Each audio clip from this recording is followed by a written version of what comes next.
যেহেতু 6 তারিখে রামনবমী, আমি কিছু করব না, শান্তিপূর্ণভাবে কাটুক পুজো। আমরা 4 আর 5 শুক্রবার এবং শনিবার বেলা 4টের সময়, বেলা 4টে থেকে 5টা 1 ঘন্টা প্রতি ব্লকে ব্লকে, প্রতি ওয়ার্ডে ওয়ার্ডে। ওষুধের দাম বাড়াচ্ছ কেন? মানুষের স্বাস্থ্য আজকে বিঘ্নিত কেন? মানুষের স্বাস্থ্য কেড়ে নিচ্ছ কেন? আর কত দাম দিতে হবে মানুষকে সুস্থ থাকার জন্য? এই দাবিতে আমাদের এলাকায় এলাকায় মিছিল মিটিং হবে। এবং সাধারণ মানুষকেও আমি বলবো, তারা নিজেদের মতো করে, কারো এনজিও থাকতে পারে, কারো স্কুল থাকতে পারে, কারো ক্লাব থাকতে পারে, তারাও এটাকে প্রতিবাদ করুন। যদি না করেন, আগামী দিন মনে রাখবেন, রোগী অসুস্থ হলেও সেন্ট্রাল গভর্নমেন্টের এই একতরফা স্বৈরাচারী সিদ্ধান্তে স্বাস্থ্য কিন্তু বিপাকে পড়ে যাবে। আর স্বাস্থ্য না থাকলে সম্পদ থাকে না, স্বাস্থ্যই সবচেয়ে বড় সম্পদ।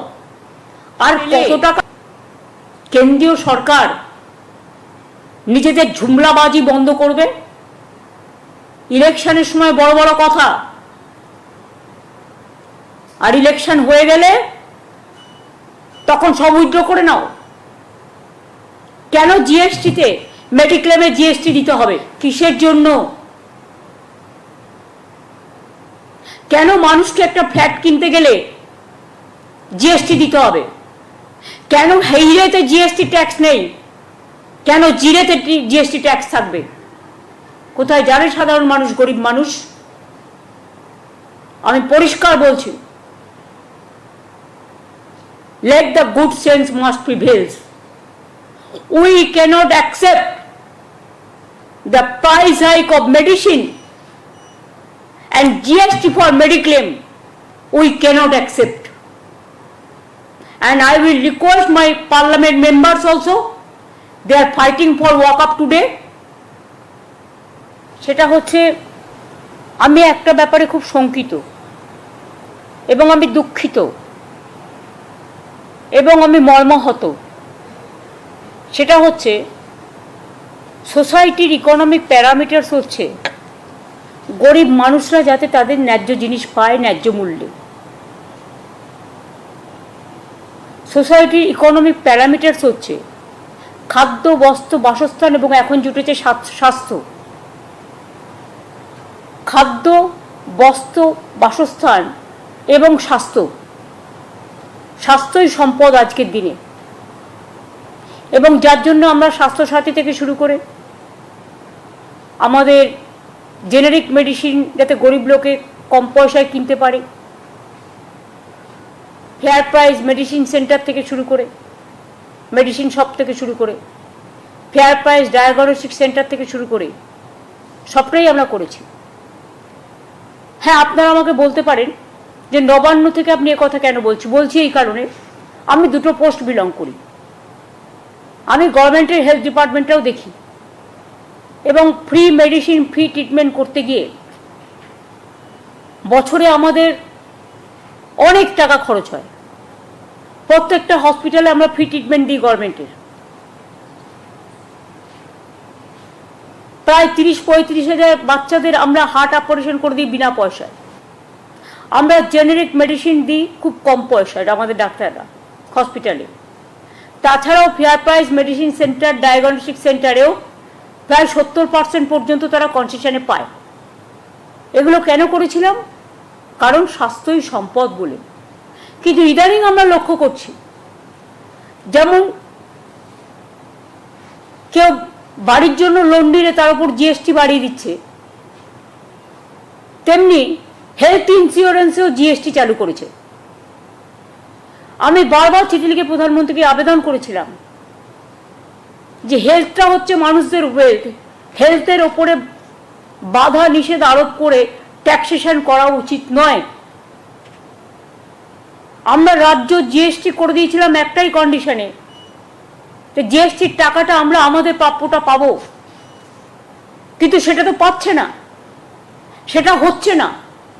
গরিব লোকেদের সব কাজ বন্ধ করে দিয়েছে সেন্ট্রাল গভর্নমেন্ট। তাহলে সেন্ট্রাল গভর্নমেন্টে আছে কিসের জন্য? শুধু ধর্মীয় প্রবণতার নামে একটা নতুন ধর্মের আমদানি করে, যা আমাদের তপবনের নয়, যা আমাদের রামকৃষ্ণের নয়, যা আমাদের স্বামী বিবেকানন্দের নয়, যা আমাদের বেদ বেদান্ত বেদাঙ্গের নয়, যা আমাদের ঋজু স্বামীর নয়। শুধু মানুষকে ডিভাইড করা, কান্ট্রিকে ডিভাইড করা, আর মানুষের মধ্যে দাঙ্গা লাগানো। আমি চাই বাসন্তী পুজো, অন্নপূর্ণা পুজো, রামনবমী সব শান্তিতে ভালোভাবে হোক। ঈদও শান্তিতে পালিত হয়েছে, সামনে এই প্রোগ্রামগুলো আছে, এগুলো ভালোভাবে পালিত হোক, কারণ সামনে নতুন বছর আসছে, শুভ নববর্ষ। আমাদের মা কালীবাড়ির স্কাই ওয়াক এবং ডেভেলপমেন্ট যেটা করেছি সেটাও আমাদের প্রায় 200 কোটি টাকার উপর খরচ হয়েছে। আমরা সেটা উদ্বোধন করব 14 তারিখে। 28 তারিখে জগন্নাথ ধাম উদ্বোধন হবে। এইভাবে অনেক কাজ আমাদের আছে। কিন্তু আমি দেখলাম ন্যাশনাল ফার্মাসিউটিক্যাল প্রাইসিং অথরিটি, যারা ওষুধের দাম নিয়ন্ত্রণ করে, এটা সেন্ট্রাল গভর্নমেন্টের সংস্থা, 748টা ড্রাগ, ওষুধের দাম,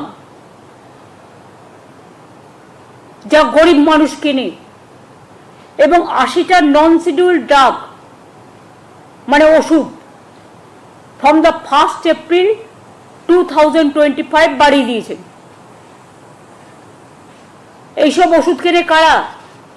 গরিব মানুষ, সাধারণ মানুষ, সমাজের যাদের ক্ষমতা নেই বড় বড় হসপিটালে গিয়ে প্রাইভেটে ট্রিটমেন্ট করা, যাদের ক্ষমতা নেই বিদেশে গিয়ে কোটি কোটি টাকা খরচ করে ট্রিটমেন্ট করা, তাদের জন্য এই ওষুধগুলো কাজে লাগে। আমি shocked.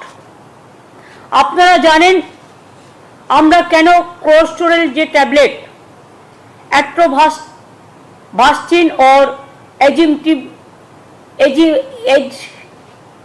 ezetimibe tablet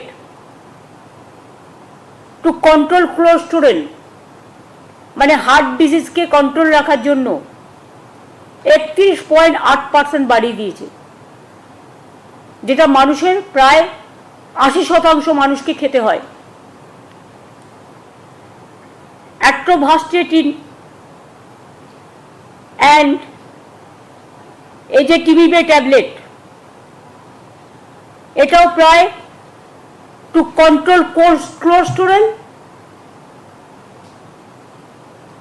to give a special attention for health